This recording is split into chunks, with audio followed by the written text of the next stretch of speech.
Alejandro Santoro.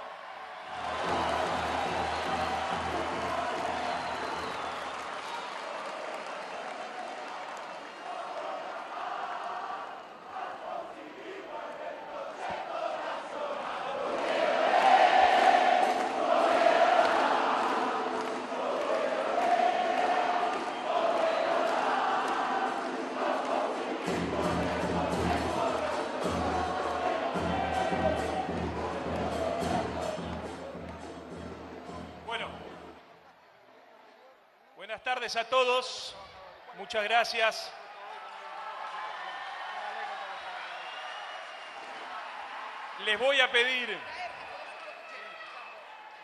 Les quiero pedir que me dejen empezar este acto mandándole un abrazo cálido, un abrazo fraterno a los compañeros de la Garganta Poderosa.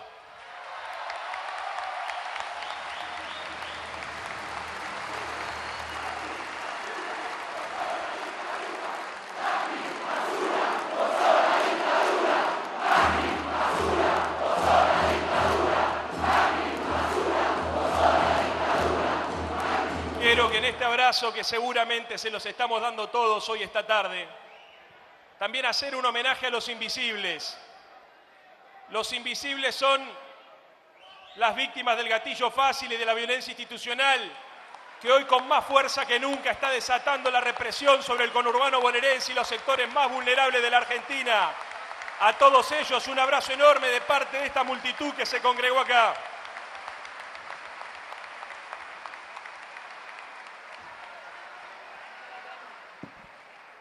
Bueno, compañeros, el motivo de esta reunión es esencialmente reivindicar el gobierno de Hipólito Yrigoyen y todo lo que eso significa.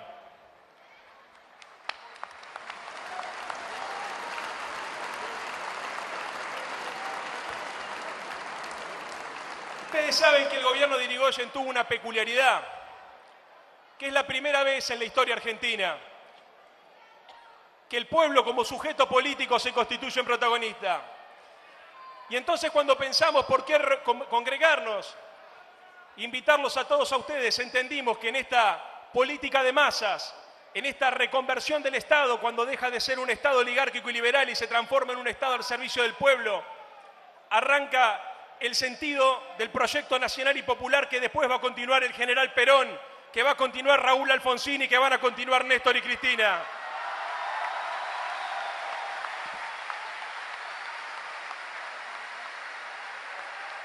El gobierno de Yrigoyen fue un gobierno que entendió que el conflicto era constitutivo de la política, que entendió que cuando los grupos poderosos, el poder real, intenta ocultar y domesticar el conflicto, lo que busca en realidad es desmovilizar a la sociedad en el marco de una sociedad desigual.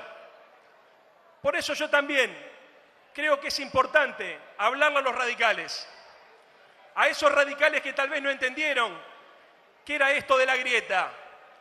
Miren, compañeros, la grieta, en definitiva, es la división del pueblo, es la división de la Argentina en función de un clivaje. Y ese clivaje es los que están del lado de las mayorías populares o los que están del lado del privilegio. Los que estamos acá reivindicamos nuestra condición de partidos nacionales y populares porque defendimos siempre el interés general. Y entonces yo me pregunto con humildad, ¿qué se imaginan? ¿Qué se imaginan los radicales? Nos están pidiendo si esa es una bandera que hicimos para la ocasión, donde está la cara de Raúl y de Cristina. Les vamos a pedir a los compañeros que la dejen, porque es un símbolo de la síntesis histórica que hoy estamos celebrando esta tarde.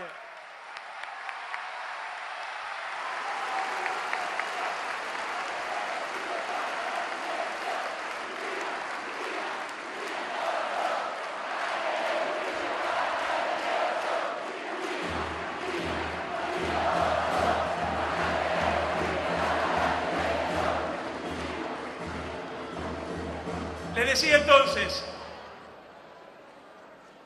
en más de una oportunidad nos preguntamos con los compañeros de militancia, ¿por qué esta división absurda del campo nacional y popular? Por eso me parece importante decirle a esos compañeros a esos militantes reformistas que lloraron en la puerta de la convención de Gualeguaychú, que recapaciten lo que están haciendo. La Unión Cívica Radical no se fundó para pelearse contra el peronismo, se fundó contra los conservadores. La Unión Cívica Radical hace gala de la idea de autodeterminación de los pueblos que Hipólito Yrigoyen le imprimió a la política nacional y a la política exterior. Y entonces yo me pregunto, ¿qué tienen que hacer los radicales al lado de un gobierno que le consulta a la embajada americana quién tiene que ser su jefe de policía?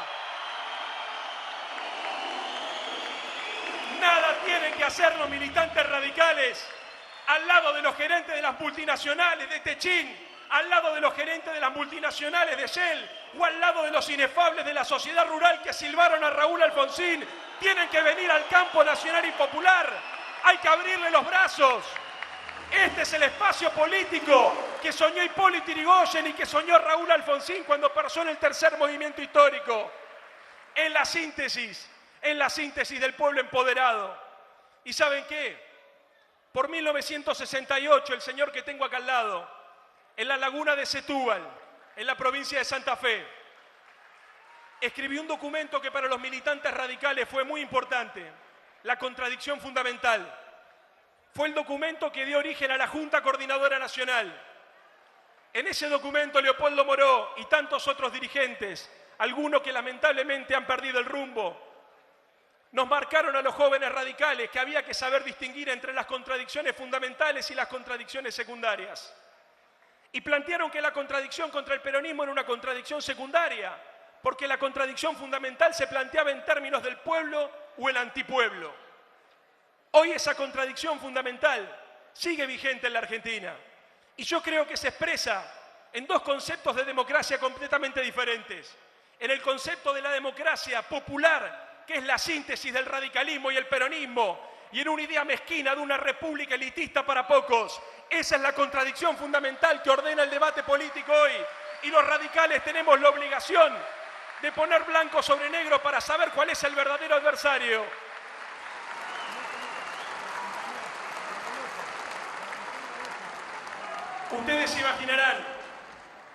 Ustedes imaginarán que a lo largo de los años esa contradicción fue tomando distintas características. Yo repasaba hace poco el discurso de Raúl Alfonsín en la cancha de Ferro en el año 96 y se me helaba la sangre al ver las similitudes que existían entre la caracterización que Raúl hacía con el gobierno de Carlos Menem y la realidad que estamos viviendo hoy. Hablaba de una sociedad desmovilizada, apática. Hablaba también de la idea de una reconversión cultural, donde el mercado aparecía como un nuevo fetiche, donde lamentablemente el poder real lo que buscaba era desmovilizar y quebrar la voluntad del pueblo. La verdad, compañeros, es increíble cómo la historia vuelve. Ahora, la gran diferencia entre aquel proceso histórico que terminó con la derrota política y cultural del alfonsinismo es que con la mujer que tengo acá al lado no pudieron y terminamos el gobierno con 700.000 personas acompañando el proyecto nacional y popular. Y entonces hoy nos quieren hacer creer que vivimos una crisis asintomática. Como no nos pudieron quebrar la voluntad, como no nos pudieron desmovilizar, nos quieren hacer creer que la pesada herencia recibida justifica el genocidio social que están aplicando hoy. Pero ¿saben qué? Tenemos que ser lúcidos, compañeros, porque la batalla también es una batalla por el significado de los conceptos y el valor de las palabras. Nosotros hablábamos recién de la necesidad de caracterizar esta época histórica como el elitismo, porque entendemos que de esa manera se va a poder juntar más conciencia popular para poder enfrentarlo. Pero el elitismo se empieza a construir también de manera cultural, a partir de la idea de la meritocracia. Y la meritocracia es peligrosa. ¿Saben por qué? Porque es la legitimación de la desigualdad. Es la idea de que el hombre es pobre porque se lo merece. Es una operación cultural que están observando, se aplica sobre el pueblo argentino para intentar que veamos como natural lo que hasta hace pocos años no lo era.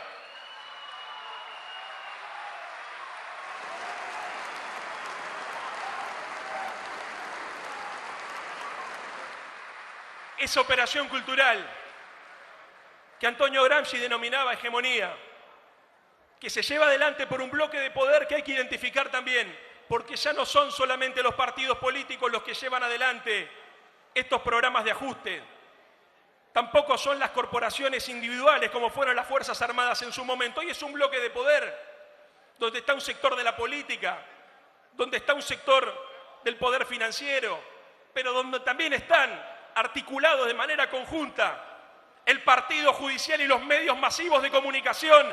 Ese es el adversario que nosotros tenemos que identificar.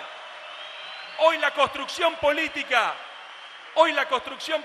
implica fundamentalmente reconocer la idea de la batalla cultural como el mecanismo de acumulación. Miren la verdad, durante todos estos años que fuimos capaces de imaginarnos que era posible construir una Argentina distinta, se fueron pintando pincelazos de una nueva utopía. Yo un día le escuché a Cristina hablando con Néstor en televisión, donde planteaba que le decía a Néstor que él era un hombre moderno, que estaba formado en la modernidad, haciendo una crítica a la posmodernidad, porque su generación, la generación de los 60, se había formado sobre la base de grandes valores, de grandes paradigmas, de grandes relatos. Y yo creo que en esas palabras también había una suerte de crítica a una generación que asumo, donde de alguna manera nosotros no habíamos podido lograr superarlos en términos de proponer nuevas novedades y nuevos desafíos. Yo creo entender cuando Cristina nos convoca a la construcción de una nueva mayoría y nos pide a los jóvenes y fundamentalmente al conjunto de los argentinos que nos hagamos cargo de esa responsabilidad. No es tan importante volver al gobierno como poder construir una nueva utopía. Y cuando nos manda a leer a García Linera, quiero decirle, Cristina, que lo hemos leído. Y en García Linera encontramos que el norte sobre el cual tenemos que pelear el conjunto del pueblo argentino y el conjunto del pueblo latinoamericano es la construcción de una democracia radical, pero radical en el sentido etimológico de la palabra, donde no se acepte la desigualdad, donde además de discutir la pobreza, podamos fundamentalmente discutir la riqueza, que es en definitiva la explicación de la desigualdad y del hambre en la Argentina.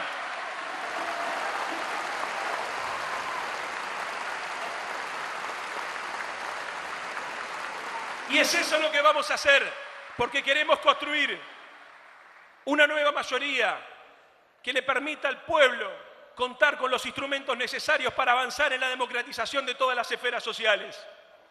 Y lo vamos a hacer con humildad, sabiendo que tenemos que contribuir a la reflexión colectiva. Pero miren, compañeros, una cosa es ayudar a pensar a la gente y otra cosa es pensar por la gente. Son dos cosas completamente diferentes. Nuestra tarea es la de militar el inconformismo. Nuestra tarea es la de ser capaces de interpelar esas nuevas mayorías que se construyen con el devenir del tiempo, más heterogéneas, con más rebeldía y con más creatividad. Y ahí nuestro objetivo es sencillamente volver a enamorar. La vez pasada estábamos en una unidad básica que muy gentilmente los compañeros me habían invitado y una compañera me decía: bueno, Leandro, por ahí enamorar suena pretencioso, alcanzaría con convencer. A lo cual nosotros le respondimos: miren, quien puede lo más puede lo menos, pero enamorar, compañeros, además de convencer, es conmover. Y la verdad es que los procesos que lograron cambiar la historia fueron los procesos que lograron unir lo sentimental y lo emocional. Y los dirigentes que fueron protagonistas de ese cambio histórico fueron los que fueron capaces de hablarle a la cabeza y al corazón de los argentinos. Yo cuando era chico, me enamoré de Raúl Alfonsín y del alfonsinismo. Muchos de ustedes, 20 años después, en el año 2003, se enamoraron de Néstor Kirchner. La ventaja que tenemos hoy es que todos nos hemos enamorado de Cristina y a partir de ese amor incondicional estamos en condiciones de sintetizar las contradicciones históricas del pueblo argentino.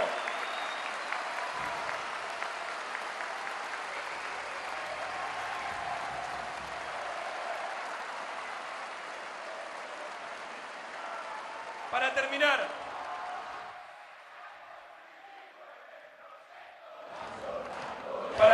compañeros,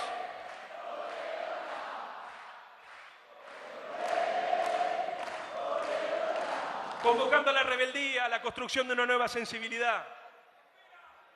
Fundamentalmente, este desafío implica que nos animemos a dar una batalla por la ética. Todos los que estamos acá tenemos una ética militante y todos los que estamos acá sabemos de la superioridad moral de la izquierda frente a la derecha. Cuando nosotros planteamos la construcción de una patria para todos, lo hacemos desde una condición de compromiso. Y la ética militante implica tener vocación de poder y vocación de servicio. Hay que construir la esperanza. Yo estoy orgulloso de formar parte de este proyecto político que hizo de los militantes integrales funcionarios de gobierno. Acá no hay burócratas, acá hay compañeros militantes y la primera, Cristina Fernández de Kirchner, un presidente militante. Y esa es nuestra condición a reconocer.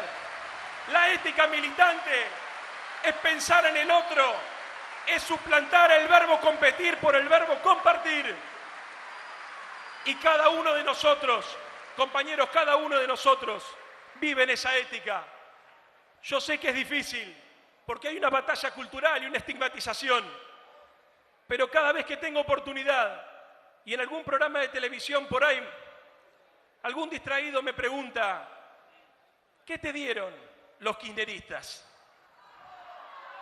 Mi respuesta es siempre lo mismo. Me dieron millones de compañeros para cambiar la Argentina. Eso es lo que nosotros somos y eso es lo que tenemos que reivindicar.